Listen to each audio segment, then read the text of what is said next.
Okay, hey, welcome again to Artisan Realty. Tonight's topic is a different, unusual one. Let me get back to my little presentation here. This is part of our Becoming an Expert in Real Estate series, and it's about becoming an agent of influence. The Remax Corporation, large internet corporation, um, took a look at all of their realtors about 10 years ago and tried to think of how they could help their agents become better real estate agents to be more successful. And they went out and they purchased a book for every successful agent, every unsuccessful agent. It was called Becoming a Person of Influence. And it was a collection of stories and anecdotes and essays about why you should be a person of influence, that should be your goal as a real estate agent, to be a person of influence. It's an interesting way to look at things. I'll ask you to kind of look into your life and say, who are the people of influence for you in your life? I know a gentleman who could walk over to me, put his hand on my shoulder and say, now look, Dan, you really need to do this. You really need to understand this. And that guy I'm going to listen to.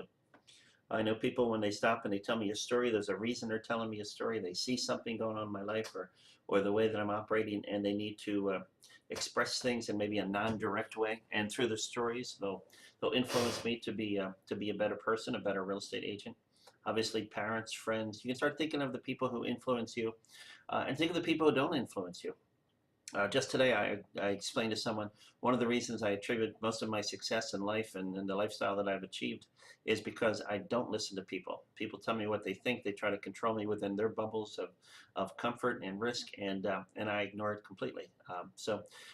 The idea of being a successful real estate agent absolutely has to include this idea of being a person of influence. We're not order takers. We're not just, who was it? Woody Allen said 95% of success in life is just showing up. Well, that's true in real estate to a degree, but the other degree, you need to kind of, I don't want to use the word control, but here I go, take control of the situation and make sure that everyone involved in that transaction understands your best thoughts, your best advice, and is guided by the things that you know, because you've been there before. You're a professional realtor. You've experienced it. So I'll give you a couple different analogies here. One of my favorite ones is real estate agents are like wedding planners. Think about that analogy. Real estate agents are like wedding planners. So what does a wedding planner do? A wedding planner does everything. Takes care of the drunk uncle and gets him out of the wedding reception before he causes a problem. Make sure that the cake is delivered on time without falling over. Controls the music, controls who sits next to who to make sure no arguments start. They see all the problems that could possibly happen in the transaction of two people getting married, and they do everything they possibly can to head them off beforehand. And of course, they do that by giving expert advice to the bride. Hey, I'm thinking of having my sister-in-law read a reading in a church. Is your sister-in-law good at that? Can we have her practice it 100 times? Just making sure they understand that if you get a total stranger up in front of people, you may get that kind of stage fright, and you could have a problem at the wedding. Um, a good real estate agent is actually very similar to a wedding planner. And the most striking similarity I want to get over right now is that on the day of the wedding, the bride thinks she made every decision. Of course, the bride's mother, too, in many cases. They made every decision, and it all turned out well because of what the bride did.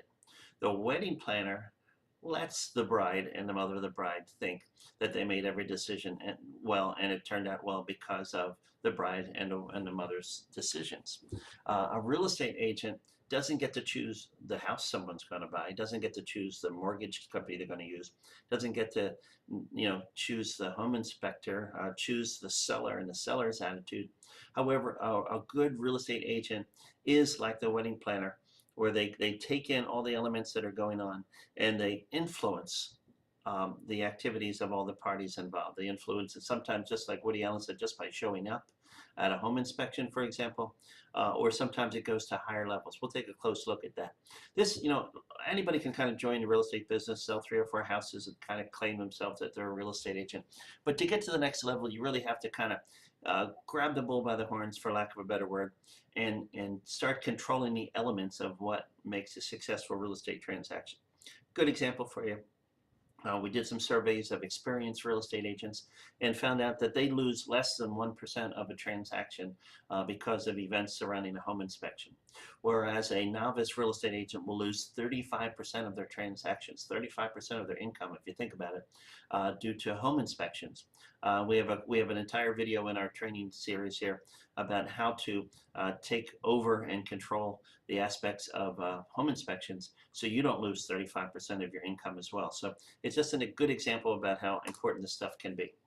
There's lots of personalities, lots of conflicting interests in every real estate transaction. If you let them be. Think about this. Some people steal my thunder every once in a while in a real estate transaction. In a real estate transaction, when I'm working with another co-op realtor, a realtor from a real estate agent from another company, I want to take the high road immediately in order to establish a higher level negotiations, higher level expectations, putting the client's interest first in every way. What I've learned in negotiations is that if you satisfy the other person's interest, you'll probably satisfy your client's interest. So when I say they steal my thunder, is I'll get a phone call from another realtor, say I deliver an offer to them and they give me a call back and I'm ready to start negotiating, but instead they steal words right out of my mouth. They say something like this: "Hey Dan, I want to thank you for your offer. First, I want to thank you for taking the time to present that offer, and I want you to know that I'm going to do everything I can to make this a great experience for your clients and make sure that your clients can buy this house and be really happy with it for the rest of your life. And I hope we can move to a point at the end of the transaction where we both know we did a great job for both of our clients. What do you say?" And I'm like, "Oh gosh, you stole my thunder." That's exactly the attitude I was going to take. And then I know I'm working with another professional person who has just gone over the top like an excellent wedding planner to start to control the elements of the transaction. The biggest one is the conflicting interests. It would appear to be conflicting interests in the beginning of every transaction, where some real estate agents who represent buyers think their job is to fight to get the best terms for their buyer, and the seller's agent thinks they're going to fight to get the best terms for their seller. But if they studied professional negotiations, they actually know that helping the other side get their needs met is the best way to get the needs met of their client. So different people have different desired incomes. Obviously, the lender wants to place a mortgage, continue with their good reputation, get a client after the sale, make a profit, and probably not make this be a real stressful situation for everybody in the lending world. The home inspector wants to make sure that the buyers are completely aware of anyone or anything that anyone needs to know about the property. Sometimes they go overboard, but as long as they kind of get their say in, usually they're pretty happy. It would be a bad idea, for example, to create conflicts with a home inspector at a home inspection, or to introduce people, the brother-in-law who knows something about construction, or people like that, who fights with the home inspector so the home inspector doesn't have his desired income. Of course, the home inspector also doesn't want to be sued, so they're going to put things in the home inspection report in the boilerplate just to make sure that they're not sued at some point, and they should be called what they are, sort of non-essentials, but sometimes scary things to buyers. An exterminator wants to make sure that they find all the pests in the property and they can treat them without harming anyone. They're not out to condemn any house or to tell a buyer to buy the house or not to buy the house. But obviously, if they're given free reign in the property and they're respected for what they do, that's going to work out. Mold remediation companies along the same thing. The buyer wants to buy a house and move into it and not have any huge surprises.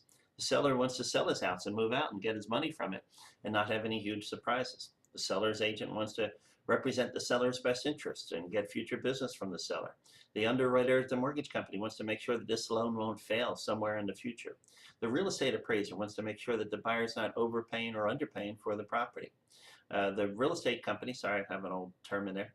The real estate company wants to earn a commission from it, and you, as maybe the buyer's agent here or seller's agent, you want to do whatever it is you got into real estate for. You want to help the people to achieve their goals. You want to earn an income for yourself. All of these desired incomes are not in competition with each other, but it helps to kind of stop and study everyone's role. So once you understand everyone's role, you can begin to understand where their role stops and your role begins. For example, mold remediation company. They want to tell people that there's mold in here and it could be dangerous, it could be toxic, it could be harmful. Your job is then to step at the end of where they left off and say to the buyer or seller, True, there is mold in the property. However, mold can be remediated. It's affordable. It's a naturally occurring situation. It happens in every property. And let's get down to understanding how much this is going to cost and see if we can afford it. You can see how those two roles could clash, especially if you go head to head with a mold guy and say this isn't dangerous, or you're overstating the case, or I'm not worried about mold. Obviously, you're going to have all kinds of issues. So tact, diplomacy, and being a professional negotiator is really helpful to make the mold guy have his desired outcome, and the buyers and buyer's agent have their desired outcome as well. Nobody wants to be seen as a controlling person in relationships, in business. You don't want to step on someone else's toes. The art is to align all of the players to the same outcome. So let's take out the word control and say a leader. You are a leader in the real estate transaction. Someone came to you and said, hey, I would like you to help me find a house, or I'd like you to sell my house. And now you're going to lead everyone to those same goals. If someone accuses you of being controlling, I would argue with the use of that word. You have lots of tools to play with to not be seen as controlling. If you're accused of being controlling by your client, I think you have to stop, take a breath, and try to figure out why they see you as controlling. Did you miss what they were trying to achieve and helping them reach whatever goals that they're trying to reach? You have to go back and have that conversation and say, okay, let me get this straight, Frank. You're telling me that I'm taking this transaction in a different direction, maybe fighting too hard to keep it alive when maybe you don't want to own this house because of the problems that have popped up. Let's break this down into pieces and see, what's going on. Because in the beginning, you told me that, you wanted to find a house that you were happy with. I thought you were pretty happy with this house. Every house has some issues. So let's go back, break this down to little pieces and see where we want to go from there. We don't want to control people, but we certainly want to understand where they're coming from. It is a good idea to tell buyers and sellers that you're like their wedding planner. You are the expert. You've done this before. It's not your first rodeo. There's no landmines that you're not going to be surprised about. There's no objections that you can't overcome. There's no problems that could be insurmountable, providing everyone has a little bit of faith in you and you get an opportunity to work your magic, so to speak. You want to own the process. Your biggest tool in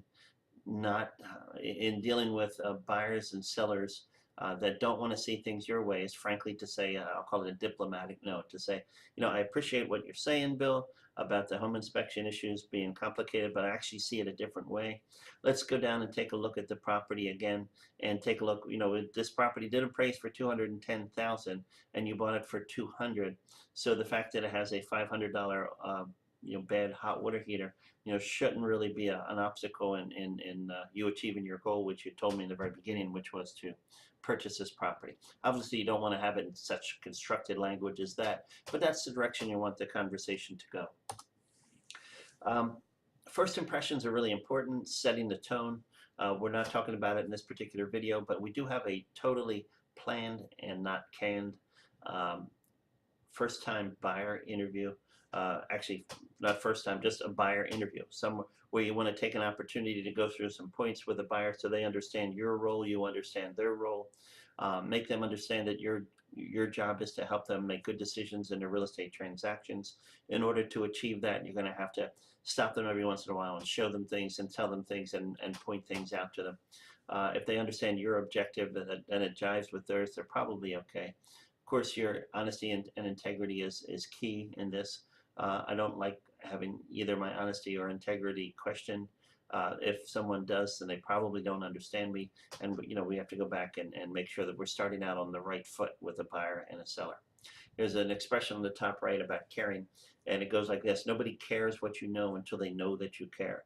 So if you're going to move forward with a buyer or a seller in a real estate transaction and they don't know that you care, you're not going to get very far. They won't care what you have to say or what you think. You're just going to be that guy who's after a commission. They have to sense a high degree of interest in their needs.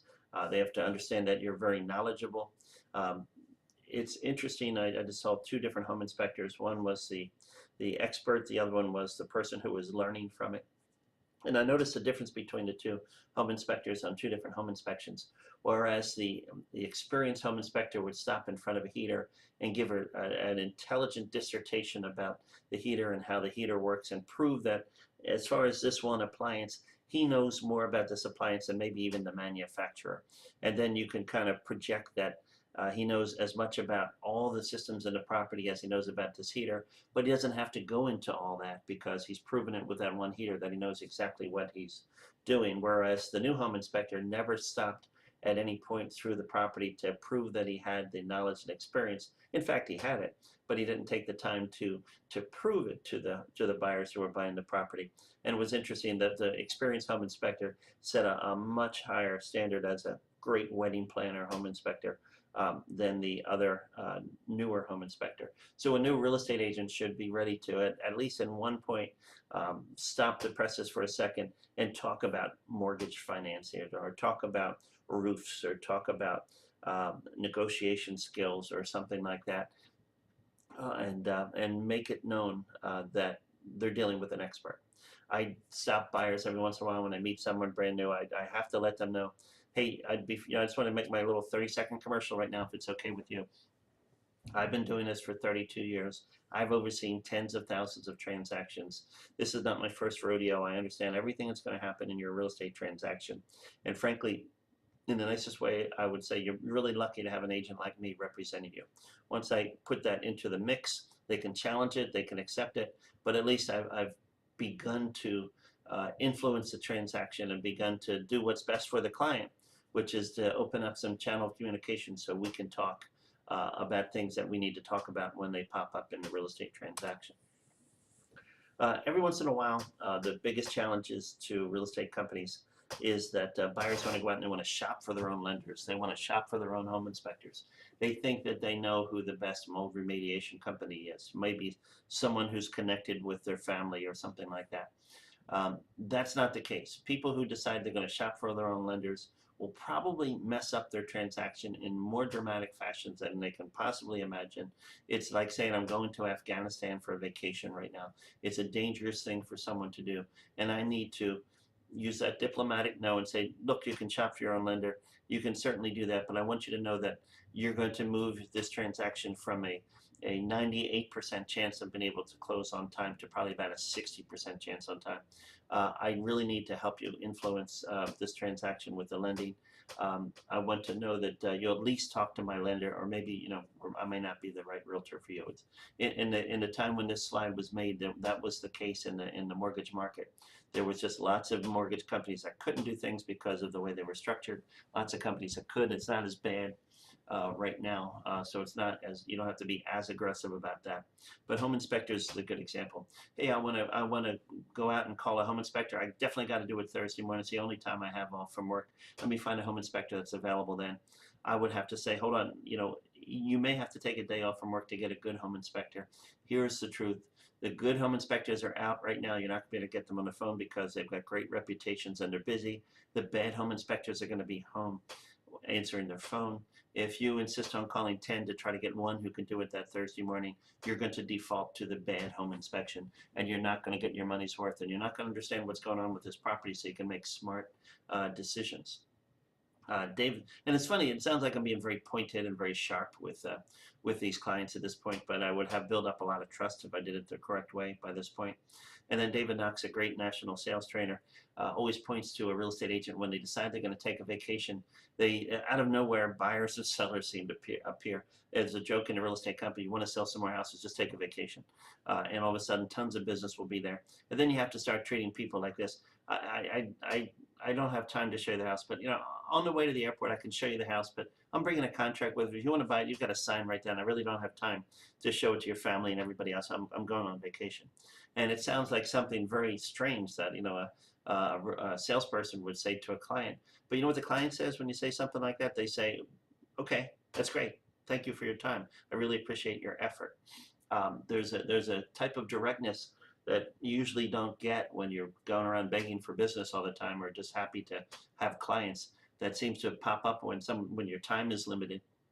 I remember at one point in my life when I had a lot going on in my personal life, a handicapped child, taking care of my father's business, all kinds of different things. And people would say, Dan, I'd like you to help me buy a house or sell a house. And I would look at them and say, well, geez, I'm really busy right now. I have time in like 2 weeks, Tuesday night, the 15th, something like that.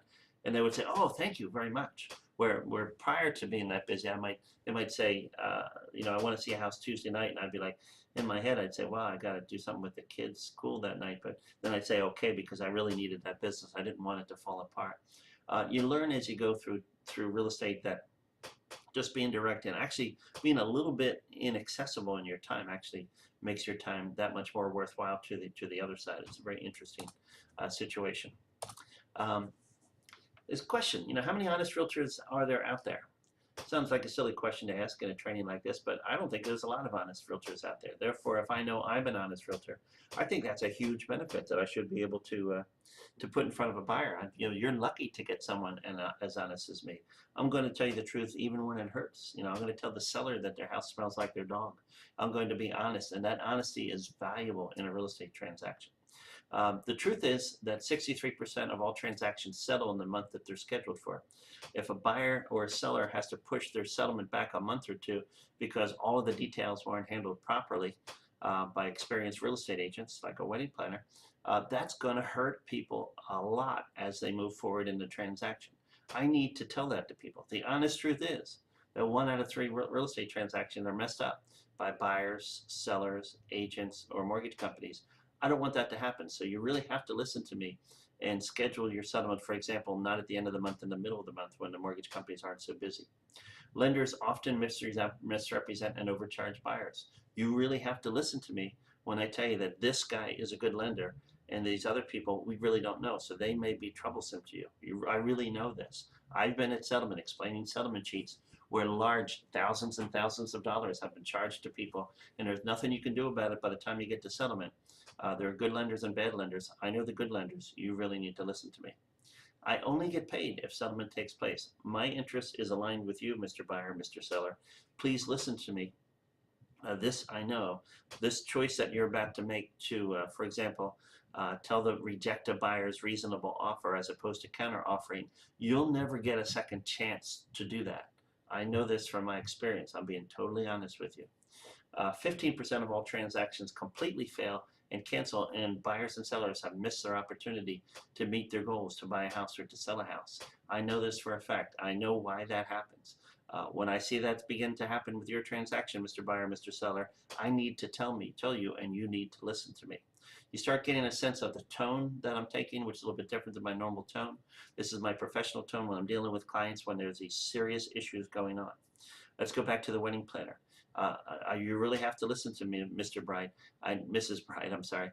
I know you want to have an outdoor wedding, and I know you want to do it, in October, but that's the hurricane season. And I know for sure that if there is a hurricane, you might think you'll be able to go inside and you're going to be able to find a hotel, but I can tell you all the hotels are going to be booked, and you won't be able to have that wedding in the week and the day that you want, and it's going to cost you $20,000 because you won't be able to have it at all. Okay, that kind of a conversation is something a professional has. We're not like feathers in the wind here. We're hired professionals to tell the truth as we see it. Are there better agents out there? This is where you need to have that little introspection. Are you going to try harder than every agent out there? Are you honest? Are you straightforward? Do you have the best resources, the greatest broker, the best mortgage company? Yeah, you do. So, act like you do. And act like the people are lucky to deal with you for that reason. There's a benefit to being in a boutique real estate company like Artisan Realty. One is we don't have conflicting interests with the people who own the real estate company. We're not forcing someone to use a mortgage company. We're not forcing someone to use title companies. We're not out to make money off of ancillary things that we're trying to sell people, like conveyancing charges.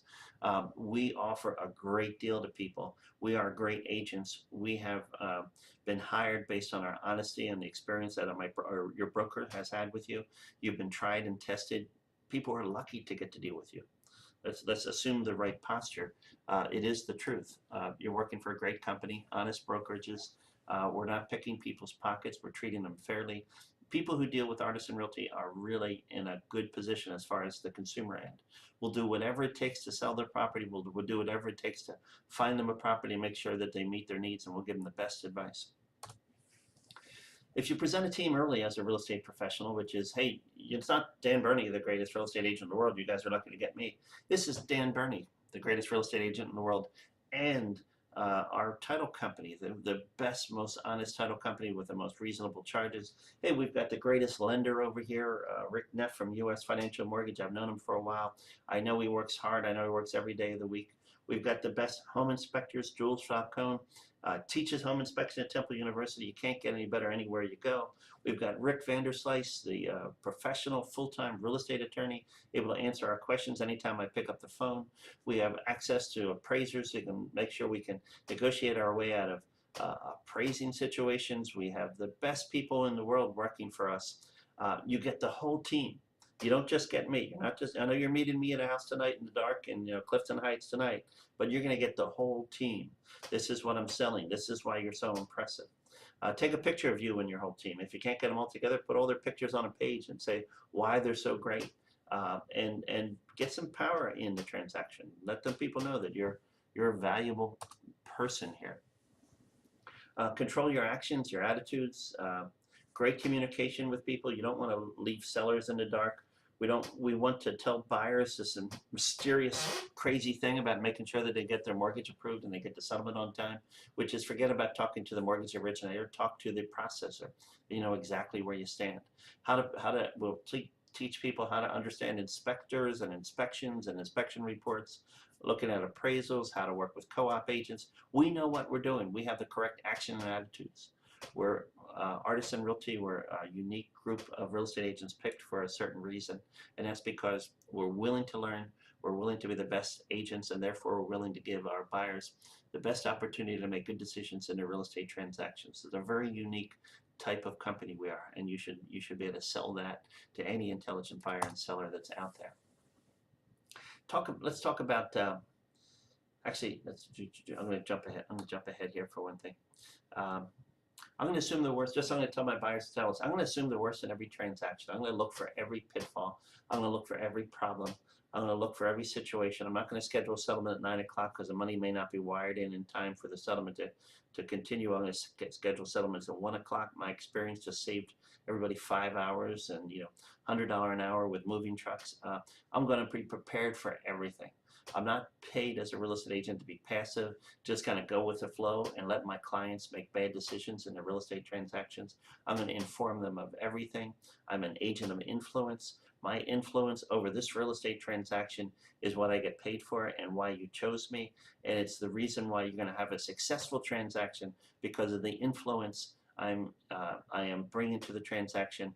What I say is what I know, and if you follow my advice, you're probably most likely going to have a great transaction without any trouble. If you as a buyer or a seller choose to make decisions outside of my advice, then who knows what's going to happen. So being an agent of influence, I can't stress it enough. It's the most important thing you can do to get a successful transaction. What happens when you have a successful transaction? You have happy buyers, happy sellers, happy co-op agents, great reputation, future business. One sale turns into 4, 4 turns into 8, and 10 years into your real estate career, you're making 50, 60 transactions a year because every single one you've been an agent of influence. Don't just make offers without knowing that they're going to close because the mortgages are lined up, everything's solid. Don't accept shaky deals. Call things what they are. There's no buts. Just make sure that we're doing things the right way. Expect buyer remorse.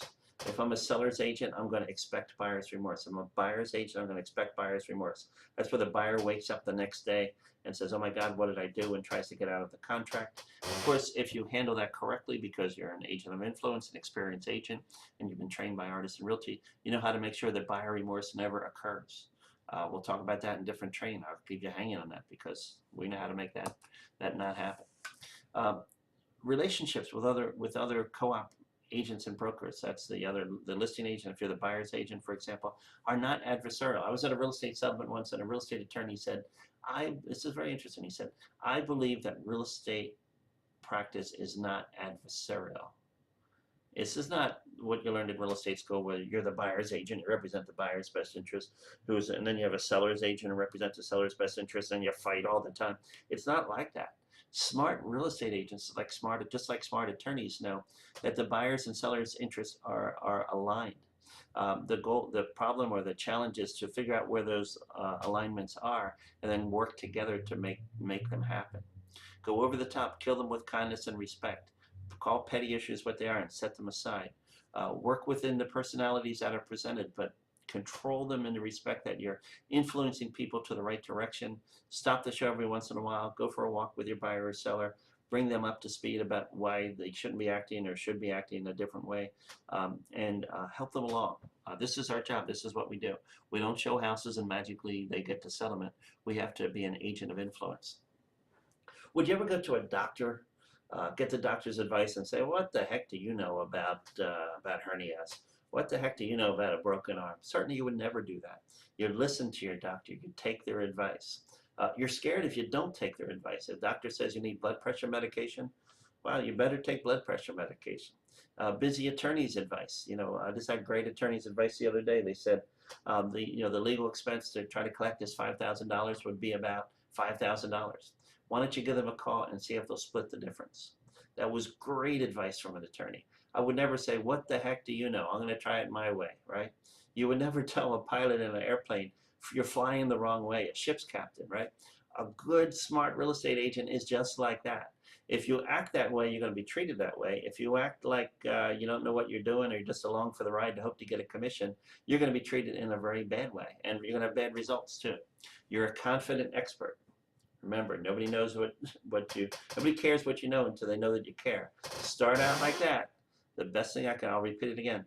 "Hey, Mr. Seller, Mr. Buyer, my job is to help you make good decisions in your real estate transactions. I'm an expert at this. This is what I do for a living.